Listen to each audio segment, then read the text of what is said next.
satu-satunya anak berusia 19 tahun yang didemo di Republik ini hanya saya. Nggak ada. Sejak berdirinya negara ini yang didemo anak umur 20 tahun itu hanya saya. Itu pun bukan karena kejahatan saya. Tahu nggak demo itu begini tuh apa? Penjarakan Elia Maris. Salam sejahtera untuk kita semua teman-teman. Kembali berjumpa dengan kami di channel ini. Ya, seperti cuplikan video yang kita saksikan bersama bahwa kali ini kami akan menayangkan sebuah video yang sangat luar biasa dari Elia Miron, di mana ia mau dipenjarakan karena memberitakan Injil. Ya, penasaran dengan video selengkapnya? Mari kita sama-sama tonton video berikut ini. Kita mau nanya sesuatu. Katanya kita dengar-dengar di luar sana ada ajaran di mana orang-orang yang masuk surga itu hanya 144.000 orang. Apakah itu benar? 144.000 orang. Ya, itu pahamnya saksi Jehovah ya. Jadi kalau mereka mengatakan orang yang masuk surga itu hanya 144.000 orang, mereka membaca Wahyu 7 itu secara harafiah. Itu salah. Jadi 144.000 orang itu kita harus pahami dalam gematria orang Ibrani. Apa maksud 144.000? 144.000 itu adalah hasil perkalian dari 12 kali 12 kali 1000. 1000 itu adalah perkalian dari 10 pangkat 3. 10 itu adalah angka kegenapan Allah. 3 itu adalah angka Allah merujuk kepada ketritunggalan Allah. Jadi 12 kali 12 kali 1000 itu merujuk kepada 12 suku bangsa Israel, umat perjanjian lama dan umat perjanjian baru, yaitu gereja Tuhan yang didirikan di atas 12 para rasul. Dan 1000 itu artinya penuh. Jadi umat perjanjian lama secara penuh dan umat perjanjian baru secara penuh masuk ke dalam kerajaan Allah. Makanya dalam Wahyu 7 bagian terakhir itu kita bisa melihat penglihatan Rasul Yohanes yang mengatakan bahwa semua orang dari berbagai suku, bangsa, bahasa, umat itu berpakaian jubah putih dan juga memegang daun palem di tangan mereka, merayakan kemenangan anak domba dan berseru kepada Kristus sebagai raja yang menang begitu. Jadi kalau mereka memahami 144.000 orang itu harafiah seperti itu angkanya, itu salah. Karena kitab Wahyu itu adalah kitab apokaliptik. Itu kitab eskatologi yang penuh dengan simbol. Jadi itu pasti salah penafsirannya. Gitu. Kita butuh pendalaman yang lebih ya untuk bisa mengerti simbol-simbol. Betul. Itu ya. Karena kan kitab Wahyu itu ditulis dalam latar gereja itu sedang dianiaya. Jadi apa yang dilihat oleh Rasul Yohanes tentang penganiayaan gereja dan apa yang akan terjadi sampai kesudahan zaman itu dirangkum dalam bentuk simbol-simbol. Dan penglihatan Rasul Yohanes itu sebenarnya sedang mengkomplitkan apa yang dilihat oleh Nabi Daniel. Jadi saling melengkapi begitu. Ini karena kita sering kali harus baca back to back, kita harus baca dari awal sampai akhir. Betul. Back to back baru bisa mengerti semuanya ya. Ini kalau ngomongin tentang Wahyu, kira-kira Elia tuh merasakan dengan keadaan sekeliling kita nih, kita sedang di Wahyu nggak sih? Atau mengarah ke Wahyu? Kita zaman itu sudah ada di dalam Wahyu. Jadi seluruh zaman itu sudah ada dalam kitab Wahyu. Apakah Anda mengingat di kitab Wahyu mungkin tentang peperangan naga di sorga? Nah, itu terjadi pada zamannya Adam. Peperangan naga di sorga itu bermaksud kepada malaikat-malaikat yang tidak tunduk pada batas kekuasaan mereka seperti yang dikatakan oleh Rasul Yudas, itu kemudian pada akhirnya memberontak kepada Allah. Nah, peperangan naga di sorga, di Samayim, itu artinya adalah malaikat-malaikat itu memilih memberontak kepada Allah dan ingin menyamai Allah. Dan kemudian ketika mereka hendak menyamai Allah, mereka langsung terlempar dari hadirat Allah karena mereka tidak lagi kudus sedangkan Allah kudus. Jadi kitab Wahyu itu bukan hanya menuliskan apa yang terjadi sejak penglihatan Rasul Yohanes kepada kesudahan zaman, tapi dia juga kembali kepada permulaan segala sesuatu, yaitu sejak penciptaan, bahkan sebelum penciptaan Adam dan Hawa. Karena malaikat itu jatuh, itu sebelum Adam dan Hawa itu diciptakan. Ya. Jadi apakah kita sudah ada di dalam kitab Wahyu? kita sedang di dalam masa penggenapan wahyu. Bahkan Yesus Kristus di zamannya Tuhan Yesus pun, zaman itu pun sedang berada di dalam masa penggenapan wahyu. Tapi kalau dipertanyakan di masa yang bagaimanakah kita? Rasul Yohanes, Rasul Paulus mengatakan, saudara-saudaraku yang terkasih, kita sudah berada di zaman yang akhir. Kalau 2000 tahun lalu itu dikatakan bahwa ini sudah zaman yang akhir, berarti sekarang kita sudah benar-benar berada di akhirnya dari zaman itu. Apa tandanya? Yang pertama, pengajaran-pengajaran palsu. Tuhan Yesus dalam Matius 24 itu mengingatkan kita bahwa nanti di akhir zaman akan banyak pengajaran-pengajaran yang hanya akan memuaskan telinga. Sekarang kita lihat betapa banyaknya gerakan kekristenan yang mempromosikan Injil dengan cara yang salah, ya, itu teologi kemakmuran misalnya. Maksudnya jadi kayak pendeta yang ngomongin tentang masalah tentang berkat. Jadi mereka menggait itu nabi palsu. Wow. Karena mereka begini banget ini informasinya. Karena mereka menggait pengikut, itu tidak mengajarkan bahwa mengikuti Kristus adalah penderitaan. Makanya Rasul Paulus kan menasehati Rasul Timotius, anak rohaninya, bahwa mengikut Kristus itu adalah panggilan untuk menderita. Tapi sekarang terlalu banyak, saya tidak menghakimi gereja apapun, karena itu tidak tergantung pada gereja tertentu. Tapi memang ada orang-orang, kita masyarakat atau warga gereja yang mendatangi hamba Tuhan yang sesuai dengan keinginan kita saja. Karena mereka pengen diberkati, pengen hidupnya seperti itu dan lain sebagainya. Itu kayak gitu salah nggak sih sebenarnya? Itu sangat salah. Karena apa? Dia berarti mengikuti Tuhan dengan motivasi keinginan dagingnya.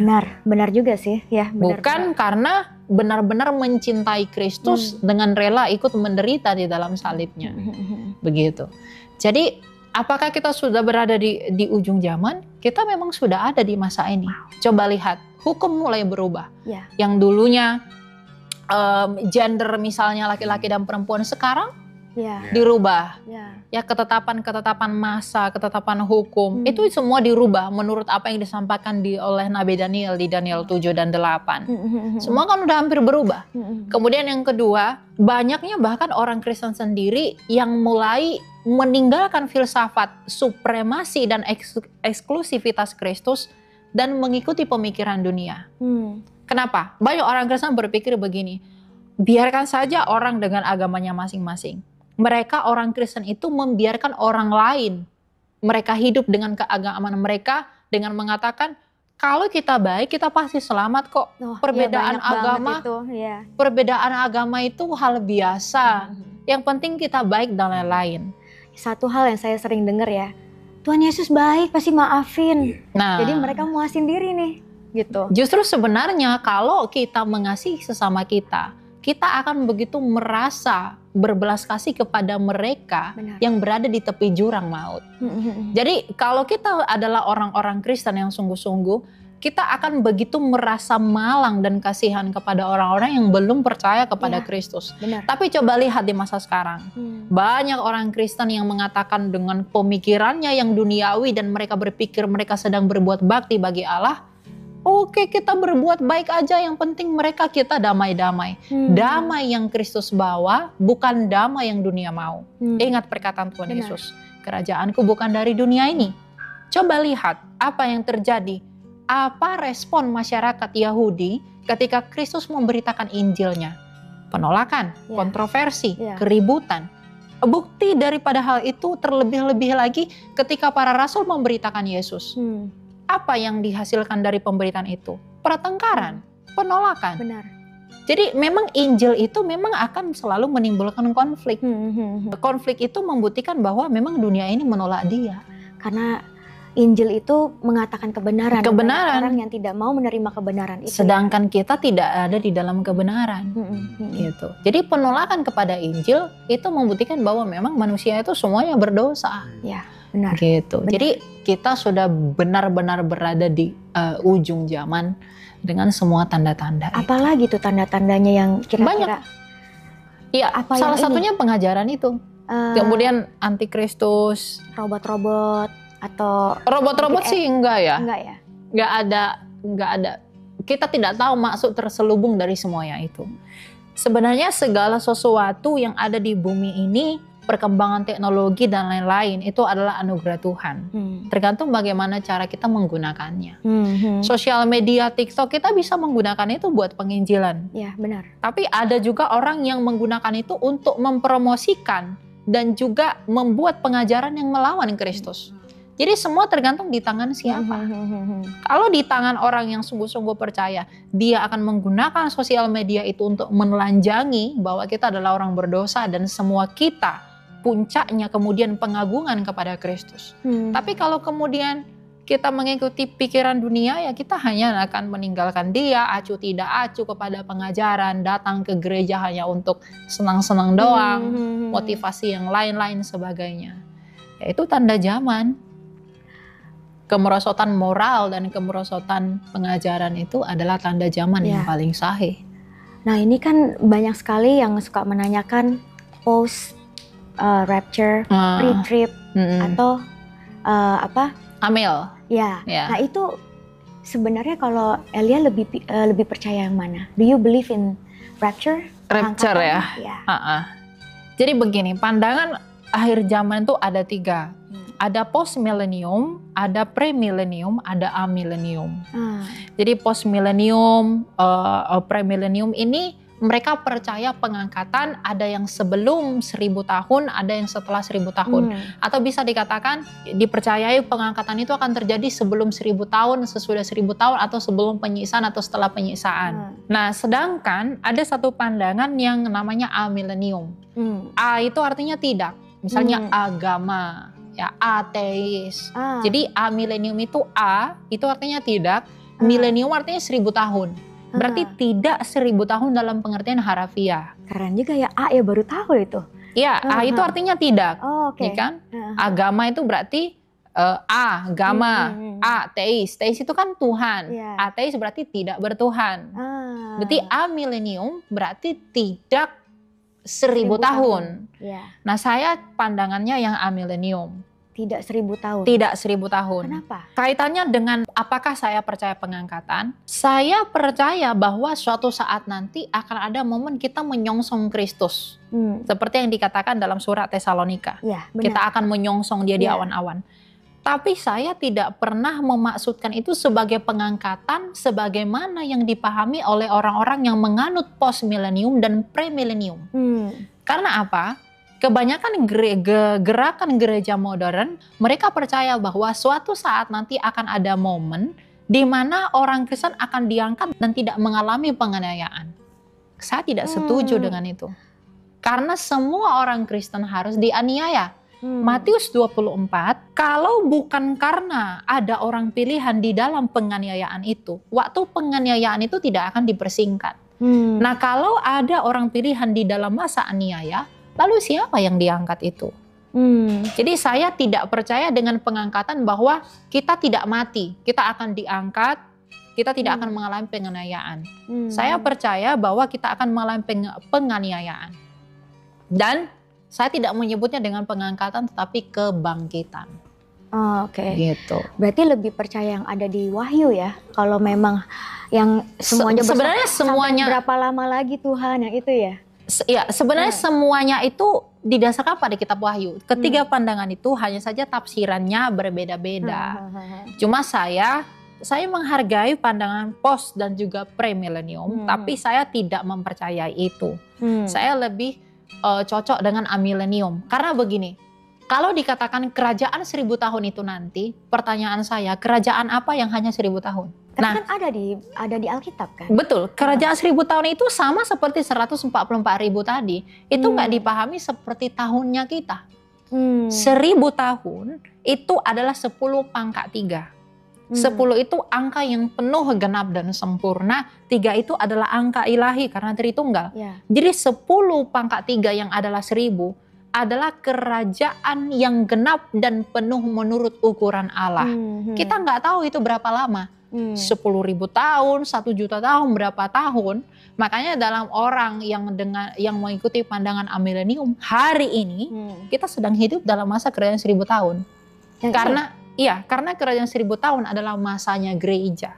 Oh. Dikatakan iblis diikat, dia tidak diizinkan keluar. Itu dimaksudkan padahal bahwa orang iblis itu tidak diizinkan menganiaya orang-orang yang menginjili. Tapi nanti ketika masa penganiayaan itu tiba, orang yang menginjili semua dan lain-lain akan dianiaya begitu hebat oleh iblis. Jadi saya nggak percaya 1000 tahun itu nanti.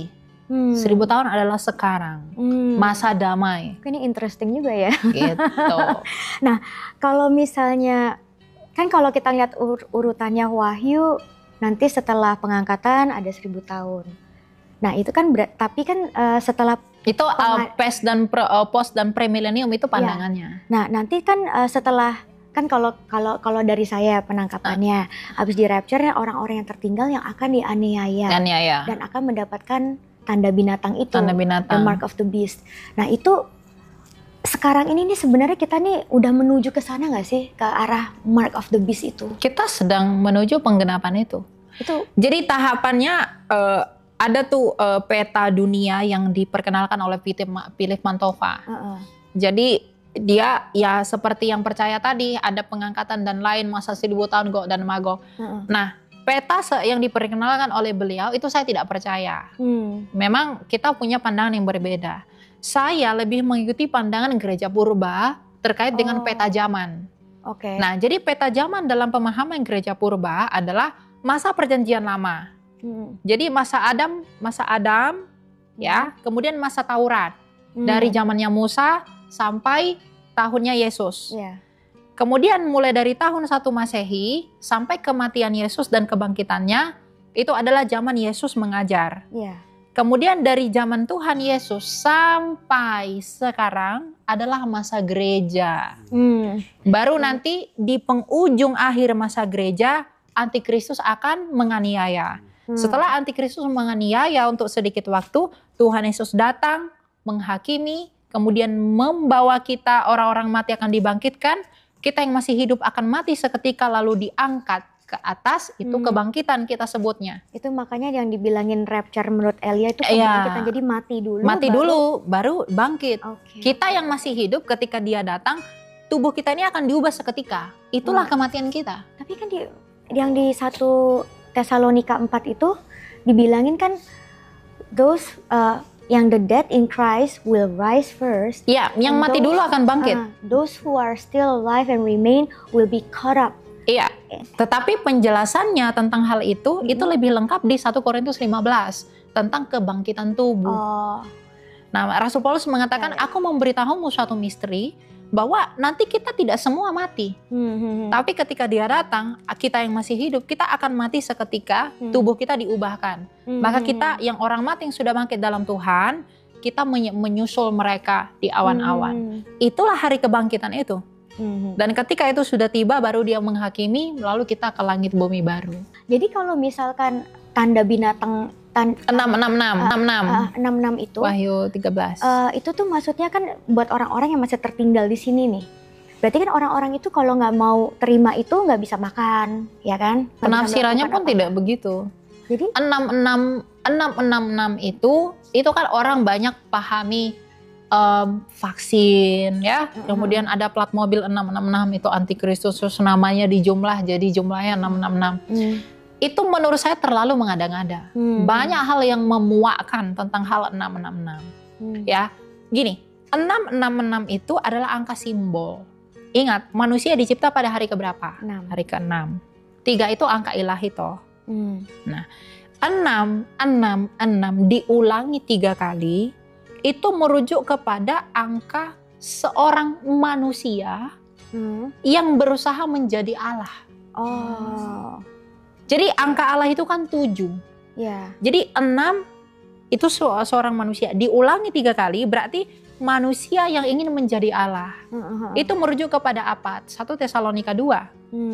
Tentang apa? Tentang orang-orang, seorang tokoh pendurhaka yang akan meninggikan diri di atas segala sesuatu, kedurhakaan Tuhan. Jadi 666 itu adalah manusia yang ingin menjadi seperti Allah. Ditanam di tangan Ditanam di dahi itu artinya apa? Di tangan itu artinya kan tangan kanan. Di tangan kanan dan di dahi mereka. Tangan kanan ini artinya kepercayaan, persahabatan. Kalau kita salaman dengan tangan kanan. Nah, jadi kalau dikatakan tanda itu ditanamkan di tangan, artinya orang-orang yang memiliki tanda di tangan itu mengadakan persahabatan dengan antikristus itu. Kayak sepakat gitu. Iya. Lalu ditanamkan di dahi artinya apa? Artinya mengikuti pikiran dan filsafat antikristus itu dengan melawan Raja Mesias. Jadi orang-orang yang mengikuti tanda atau memakai tanda 666 di tangan dan di dahi mereka adalah orang-orang yang bersahabat dengan antikristus itu dan mengikuti perilaku seperti antikristus itu, berbuat seperti antikristus itu, dan memiliki pikiran, kesatuan mindset dengan antikristus itu untuk melawan Yesus. Nah, orang-orang inilah yang disebut sebagai pengikut antikristus. Nah, orang yang tidak memakai tanda itu tidak dapat menjual, membeli. Menjual di sana itu tidak berarti membeli makanan, menjual ini, bukan. Tetapi tidak dapat menjual, membeli artinya kita tidak akan bisa melakukan apapun kalau kita tidak berbuat mengikuti antikristus itu dan tidak mengikuti pikirannya dia. Karena kita akan dianiaya oleh mereka. Pikiran apa sih kira-kira yang mereka siapkan? Itu merendahkan Kristus. Menghujat Kristus. Menghujat Allah yang benar. Itu yang akan mereka lakukan. Bukan. Di Tesalonika dikatakan dia adalah pendurhaka. Dia adalah pendurhaka. Jadi dia akan mendurhakai Tuhan sebelum dia datang. Dia akan menyebut dirinya sebagai Tuhan. Dia akan menghina anak Allah. Dan dia bahkan akan menyombongkan dengan mulutnya yang penuh hujat. Akan mengatakan bahwa Yesus itu bukan apa-apa, akulah Mesias. Berarti sebenarnya kayak kan sekarang ini lagi marak kayak katanya ada gereja setan di Jakarta. Itu kan mereka kerjaannya menghujat-hujat Tuhan. Itu berarti part of... Itu bagian dari mereka. Jadi bedakan Antichrist and the Antichrist. Jadi sang Antikristus dengan Antikristus. Antikristus, Antichrist tambah S di belakang. Itu kan jamak, ya, plural. Dengan Antikristus yang bentuknya tunggal itu berbeda. Antikristus itu sudah ada sejak zaman Tuhan Yesus. Yaitu setiap orang di luar Kristus itu pasti Antikristus. Tetapi ada di Antichrist, seorang Antikristus. Itu adalah orang yang itu nanti akan datang. Itu kita belum tahu siapa. Udah mulai kelihatan nggak kira-kira? Belum ketahuan ya? Iya, tapi yang pasti dia dari kita, orang Kristen sendiri. Oh, bukan dari orang Yahudi ya? Bukan. Rasul Yohanes mengatakan kalau ia sungguh-sungguh termasuk pada kita, ia tidak akan meninggalkan kita.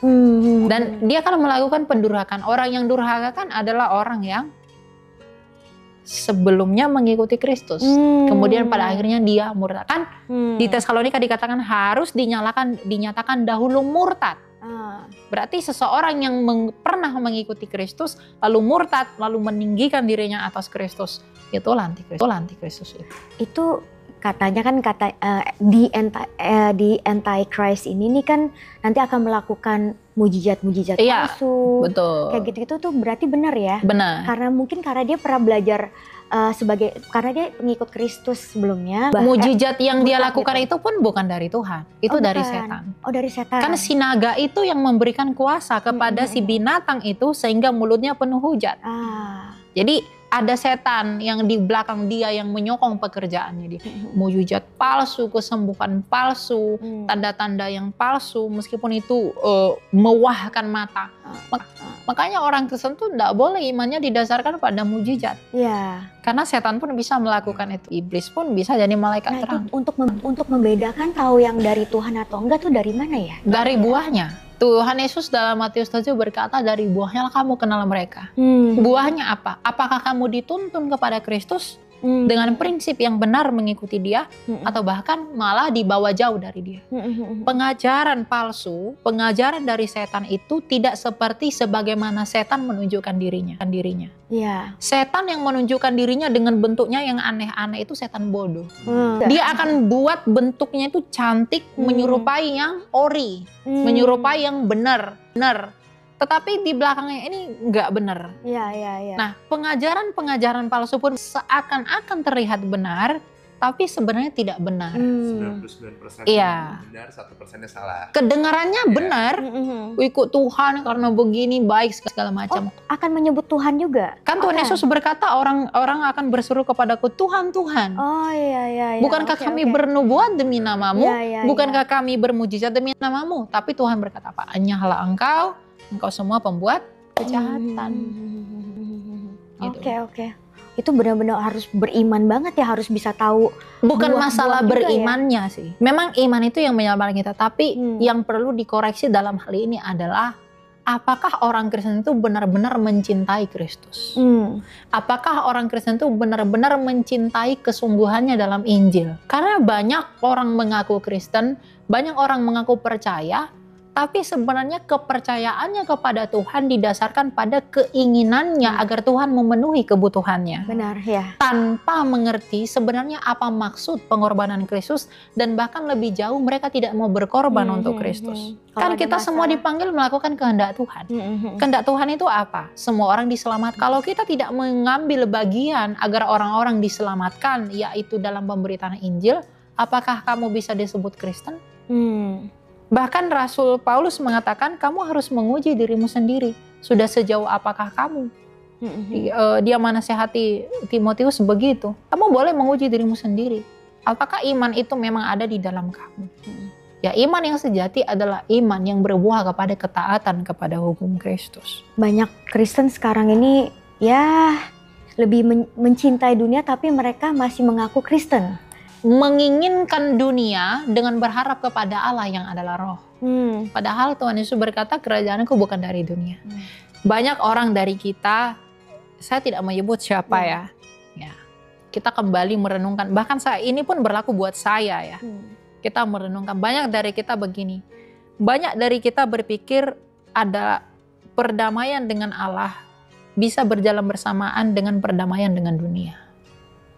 Padahal itu tidak akan pernah terjadi. Nggak bisa. Sesimpel bagaimana respon dunia ini kepada Kristus. Ketika Tuhan Yesus melayani, apa yang didapatkan oleh Yesus? Semuanya penolakan. Bahkan Tuhan Yesus berkata kepada orang Farisi, mereka ular beludak yang mengikuti Yesus hanya dengan motivasi apa yang bisa Yesus lakukan buat mereka. Semangat itu bangkit lagi sekarang. Elia ini sebagai pengikut Kristus, apakah banyak pernah mengalami penolakan? Saya selalu tertolak. Oh, selalu tertolak? Selalu tertolak. Oh. Banyak orang yang membenci saya tanpa alasan. Banyak orang yang saya katakan tidak suka dengan narasi pengajaran saya. Tapi saya berpikir bahwa itu adalah tanpa menghakimi siapapun. Saya mengatakan itu adalah hal yang wajar dari penginjilan. Karena kadang begini, orang menghakimi, misalnya saya melayani di TikTok, saya memberi sebuah narasi, atau saya melayani di YouTube, memberikan sebuah narasi.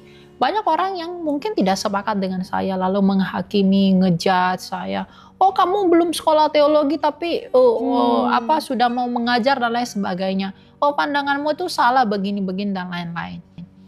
Saya melihat hal seperti itu bukannya marah, tapi justru berpikir bahwa ya memang orang proses belajarnya beda-beda. Ada yang pengetahuannya sedikit, tapi langsung mau menghakimi.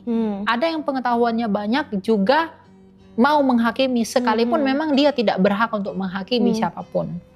Tapi kan untuk saling mengingatkan itu perlu. Iya, benar. Ya, jadi penginjilan itu memang membuat kita tertolak. Saya di sosial media tuh banyak orang yang menghina secara verbal, mengancam dan lain sebagainya. Lewat komen atau komen di pesan pribadi dan lain sebagainya gitu. Tapi ya itu hal yang harus dibayarkan untuk penginjilan. Saya tidak merasa wah saya sudah mendapat perlakuan seperti ini berarti saya sudah hebat apa segala enggak. Justru itu sebenarnya juga mengkoreksi pribadi saya apakah saya sudah benar dalam melakukan hal ini atau enggak. Itu jadi setiap hari paling bagus loh. Elia tuh punya attitude yang bagus. Karena seringkali kan kita kan ya Tuhan sedang mengajar kita, sedang disiplin kita, tapi attitude kita tuh hanya kayak seperti anak kecil kayak nggak mau terima. Banyak orang Kristen seperti itu kan. Kadang-kadang Tuhan izinkan hal terjadi seperti itu karena Tuhan pengen lihat attitude kita gimana sih, respon kita gimana sih dengan hujatan seperti itu atau gimana gitu. Itu sebatas apakah kita berhak menuntut. Injil itu menyinggung semua orang.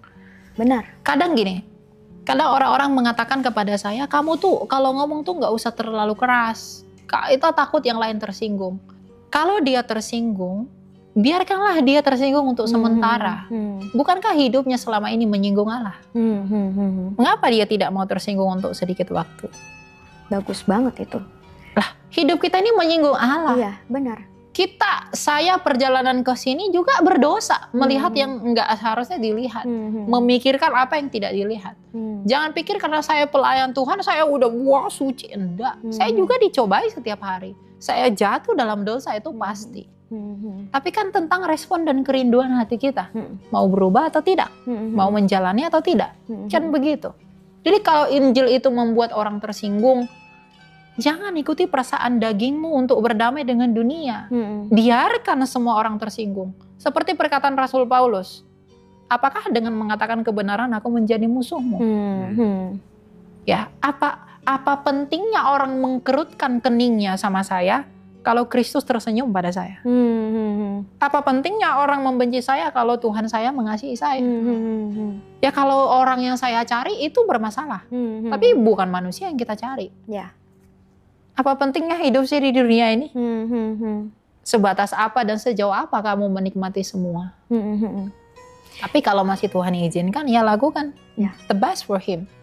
Gitu. True. Ini kan tadi kan Elia sempat ngomong, ada yang mempertanyakan kan Elia kan tidak pernah sekolah teologi, tapi kok berani kayak begini menginjili. Itu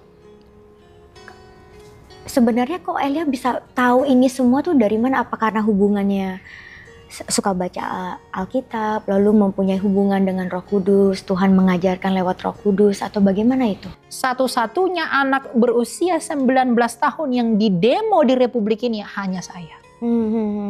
Nggak ada.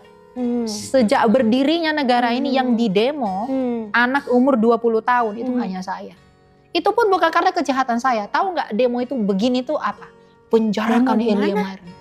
Timoi, Richard.